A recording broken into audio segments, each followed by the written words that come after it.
Praise the lord. Easter శుభాకాంక్షలండి. Bible ఈ విధంగా సెలవిస్తుంది, ఆజ్ఞ అతిక్రమమే పాపము, పాపం వలన వచ్చు జీతము మరణము అని. మానవాళికి ప్రారంభమైన మొదట అవ్వ ఆదాము దేవుడిచ్చు ఆజ్ఞను మీరి పాపం చేశారు. ఆ పాపం వలన వచ్చు జీతం మరణాన్ని సంపాదించారు. మరణం అనగా నరకాగ్ని. ఈ నరకాగ్ని నుండి తప్పించడానికి తండ్రి అయిన దేవుడు తన ప్రియ కుమారుణ్ణి భూమి మీదకి పంపించి మనందరి నిమిత్తము పాప శిక్ష ఆయన భరించారు.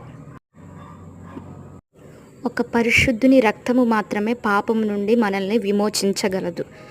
మన ప్రభు అయిన యేసుక్రీస్తు వారు జన్మలో పాపము లేదు, ఆయన యొక్క జీవితంలో పాపము లేదు, ఆయన మరణంలో పాపం లేదు, ఆయన పునరుద్ధానంలో కూడా పాపం లేని వారిగా ఉన్నారు.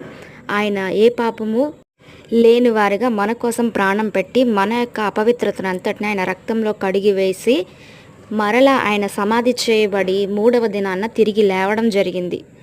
ఆయన లేచి ఆయన ఎలా అయితే లేచారో అలాగే మనము భూమి మీద మరణించిన తర్వాత కూడా లేపుతామని రుజువు చూపించారు. మనము భూమి మీద మరణించడము అది ముగింపు కాదండి, ప్రారంభమని గమనించాలి.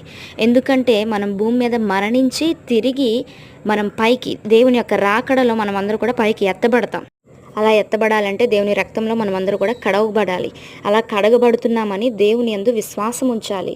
ఆయనే నన్ను రక్షించడానికి వచ్చాడు, నా పాప శిక్షను ఆయనే తొలగించాడని నమ్మాలి. నమ్మినప్పుడు దేవుడు ఖచ్చితంగా ఆయన రాజ్యంలో నీకు చోటును ఇస్తారు.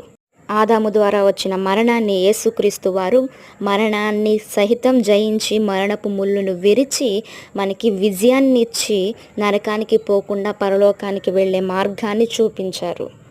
అందుకే ఆయన అంటున్న మాట, నేనే మార్గము సత్యము జీవము. ఆమేన్.